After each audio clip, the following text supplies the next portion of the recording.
नमस्कार साथियों।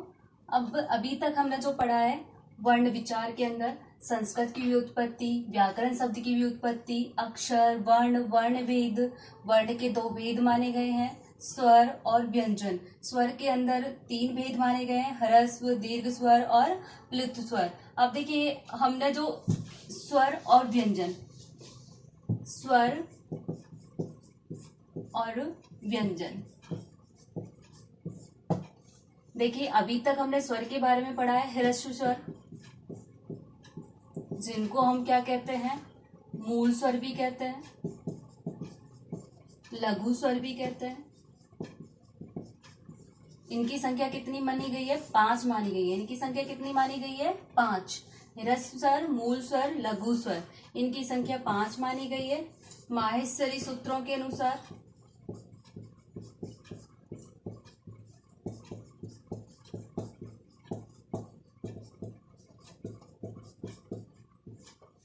माहेश्वरी सूत्रों के अनुसार स्वरों की संख्या 9 मानी गई है। कितनी मानी गई है? 9 मानी गई है। सामान्यतः संस्कृत भाषा में जो स्वर माने गए हैं, सामान्यतः संस्कृत भाषा में स्वर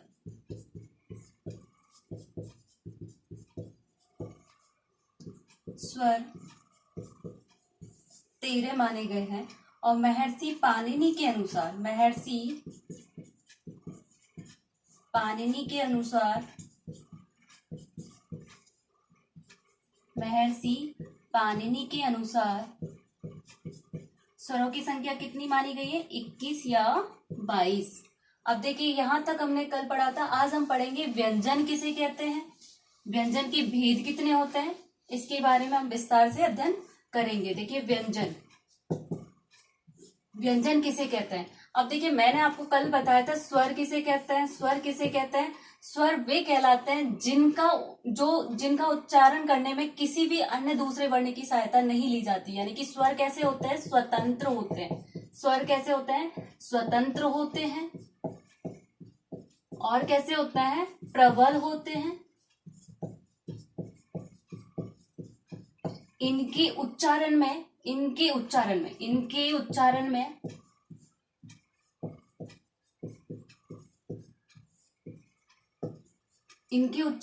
अन्य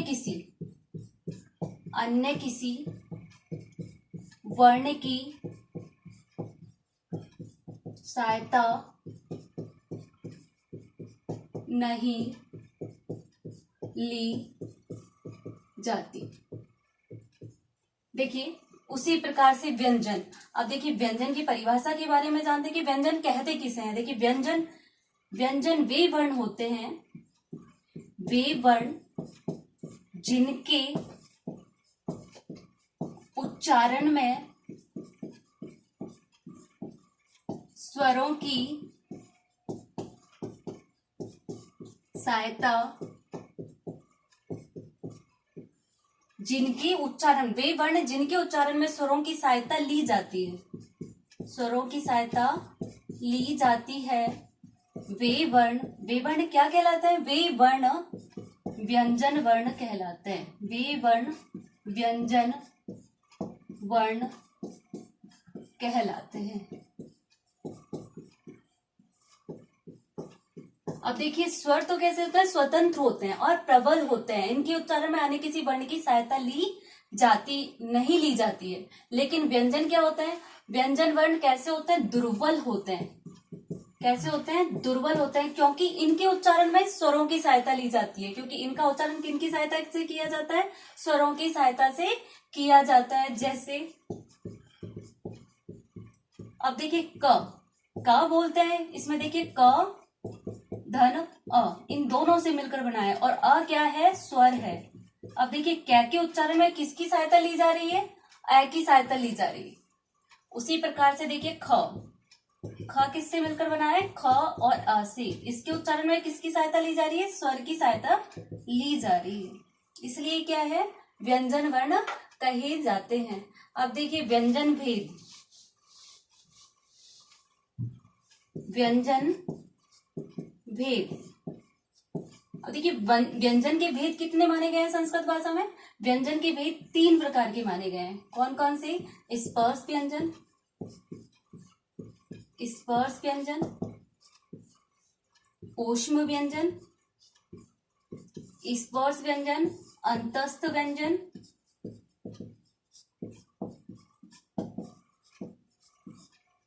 तीसरा प्रकार का है ऊष्म व्यंजन। अब देखिए स्पर्श व्यंजन क्या कहते, स्पर्श व्यंजन कौन से होते हैं? स्पर्श व्यंजन को जानने के लिए देखिए स्पर्श व्यंजन फर्स्ट है आपके स्पर्श व्यंजन। स्पर्श व्यंजन जो है इनकी संख्या कितनी मानी गई है? 25। कितनी मानी गई है? 25। 5 गुना 5 25। अब देखिए 25 स्पर्श व्यंजन कैसे होते हैं? क वर्ग, च वर्ग, ट वर्ग, त वर्ग, प वर्ग। अब देखिए जो संस्कृत भाषा में सामान्यतः जो व्यंजन माने गए हैं, संस्कृत भाषा में व्यंजनों की संख्या, व्यंजनों की संख्या कितनी मानी गई है? 33। कितनी मानी गई है? 33। अब देखिए इसमें से स्पर्श व्यंजन जो होते हैं वो कितने होते हैं? 25। अब वो 25 व्यंजन किस प्रकार से होते हैं? क, ख, ग, घ, ण, च, छ, ज, झ, न, ट, ठ, ड, ढ, न, त, थ, द, न, प, फ,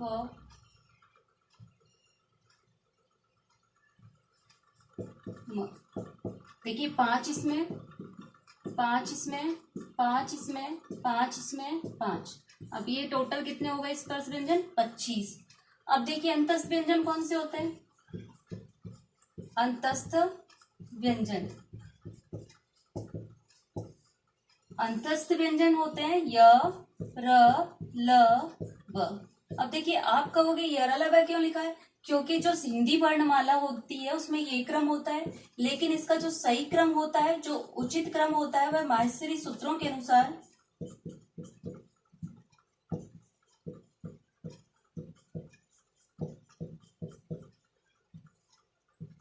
य, व, र, ल। अब देखिए माहेश्वरी सूत्रों को विस्तार से आगे पढ़ेंगे जब ये वर्णमाला का टॉपिक कंप्लीट हो जाएगा। उसके बाद माहेश्वरी सूत्रों को विस्तार पूर्वक अध्ययन करेंगे। उसके बाद देखिए अंतस्थ व्यंजनों का उचित क्रम, हर एग्जाम में अंतस्थ वर्णों का उचित क्रम पूछा जाता है। उचित क्रम ये होता है य, व, र, ल, उचित क्रम।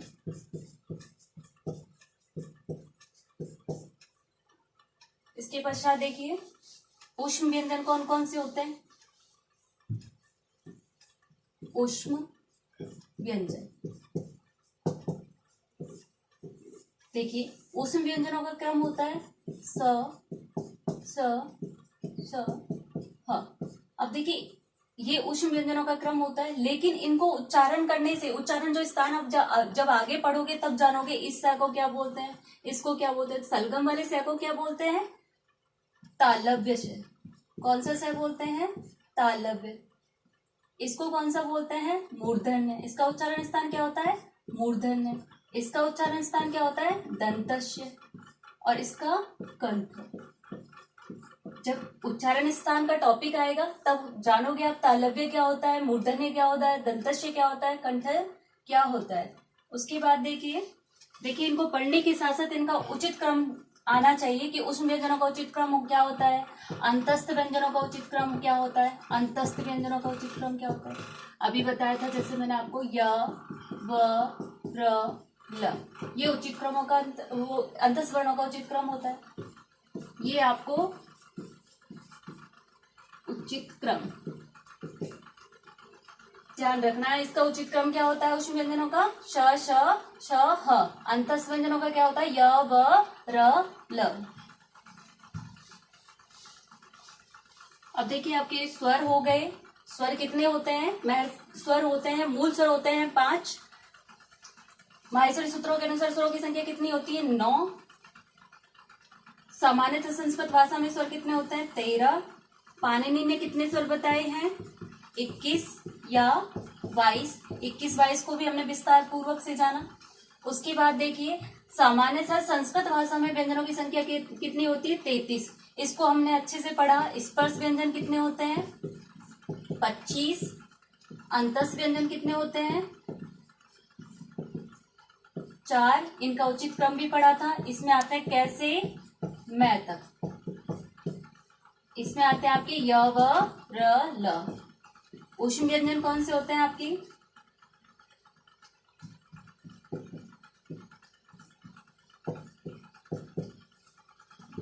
चार होते हैं। ये कौन से होते हैं? इनका क्रम भी आपको ध्यान में रखना है। अब देखिए, अब आगे पढ़ते हैं। देखिए संस्कृत में सामान्य भाषा में तो व्यंजनों की संख्या होती है वो 13 सामान्यतः भाषा में। लेकिन महर्षि पाणिनि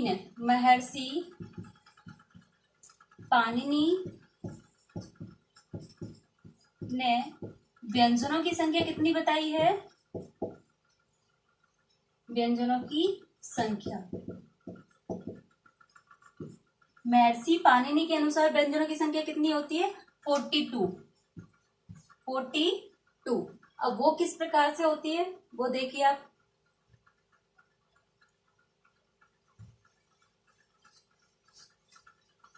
महर्षि पाणिनि के अनुसार, महर्षि पाणिनि के अनुसार व्यंजन 42। ये दोबारा इसलिए लिखा है कि इसको अच्छे से यहाँ पर ऊपर एक्सप्लेन कर पाएंगे 42 कैसे होता है। देखिए इस जो अभी तक जो व्यंजन पढ़ा है, जो संस्कृत भाषा में जो व्यंजन माने गए हैं वो कितने माने गए हैं? 33। ठीक है। इनके अलावा 33 व्यंजनों के अलावा होते हैं आयुग्यवह। वो कितने होते हैं? 4। उसके अलावा आपके होते हैं यम वर्ण। यम वर्णों की संख्या कितनी होती है? 4। एक होता है आपका दुह स्पृष्ट। अब देखिए काउंट कीजिए कितने हो गए? 8, 9, 10, 11। हाँ देखिए टोटल हो गए 42। अब देखिए महर्षि पाणिनि ने जो व्यंजनों की संख्या बताई है वो 42। अब देखिए अब आप ये कहोगे व्यंजन ये 33 तो आपको समझ में आ गए, क्योंकि ये पूरे विस्तार से हमने एक्सप्लेन किए हैं। अयोग्यवाह कौन कौन से होते हैं? अयोग्यवाह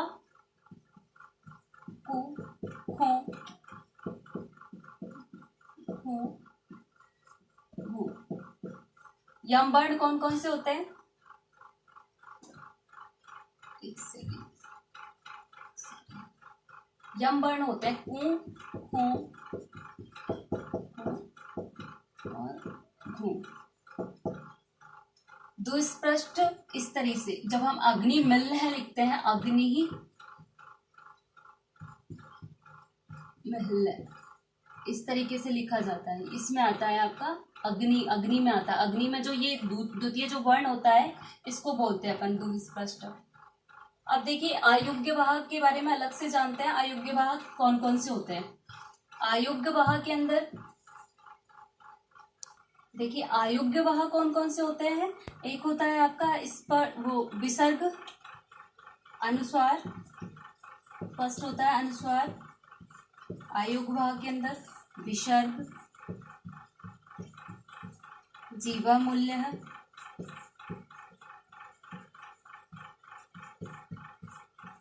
जीवा मूल्य, और चौथा होता है आपका उपपदमान्य। अब देखिए आपको ये तो समझ में आ रहा है कि अनुस्वार अयोग्यवाह होता है, विसर्ग अयोग्यवाह होता है, लेकिन आपको ये नहीं पता जीवा मूल्य कौन कौन से होते हैं। अब जीवा मूल्य जो होते हैं वो होते हैं क और ख, और इसके आगे इस तरीके से अर्ध विसर्ग का चिन्ह लगा होता है। उपपदमान्य में होते हैं प और फ। सामान्यतः एग्जाम की दृष्टि से यही महत्वपूर्ण है। देखिए अयोग्यवह में 4 होते हैं, कौन कौन से? अनुस्वार, विसर्ग, जीवा मूल्य, उपपद, मानिया, नीय। अब देखिए 42 व्यंजन किस प्रकार से हुए? मैंने बताया आपको व्यंजन कितने होते हैं टोटल संस्कृत में जो माने गए हैं व्यंजन, वो कितने माने गए हैं? 33। कितने माने गए हैं? 33। जिसमें से मैंने आपको बताया था 4 तो होते हैं अयोग्यवह, 4 कितने होते हैं? अयोग्यवह। यम कितने होते हैं? 4। और दुस्पष्ट कितने होते हैं? 1। 40। अब देखिए आगे देखते हैं।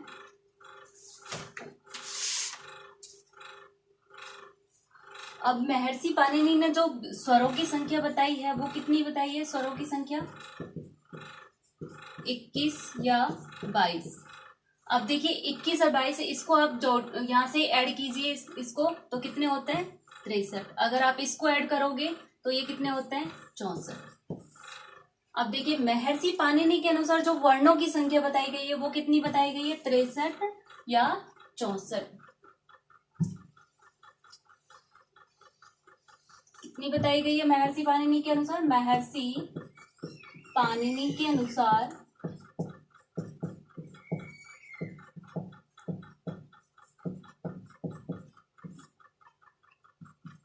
वर्णों की संख्या कितनी बताई गई है? 63 या 64। अब देखिए अब हमने यहाँ तक जो रिवाइज किया है कि स्वर कितने होते हैं, मूल स्वर कितने होते हैं, माहेश्वर सूत्रों के अनुसार स्वरों की संख्या कितनी होती है, महर्षि पाणिनि ने स्वर कितने माने, उनको हम एक बार वापस से रिवाइज करते हैं। देखिए अभी तक हमने पढ़ा मूल स्वर कितने माने गए हैं? 5। उसको हमने विस्तार से अध्ययन किया। माहेश्वरी सूत्रों के अनुसार स्वरों की संख्या कितनी होती है?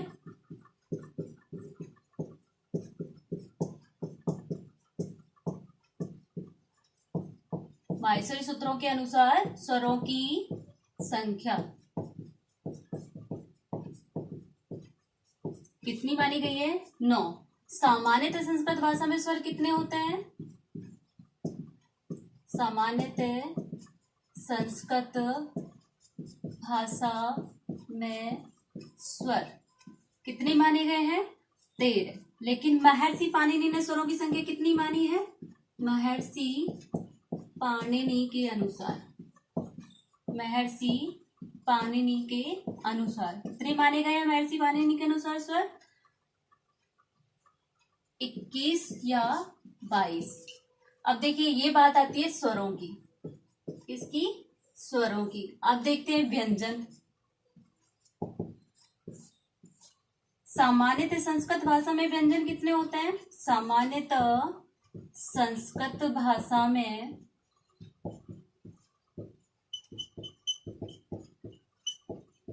स्वर व्यंजन कितने होते हैं?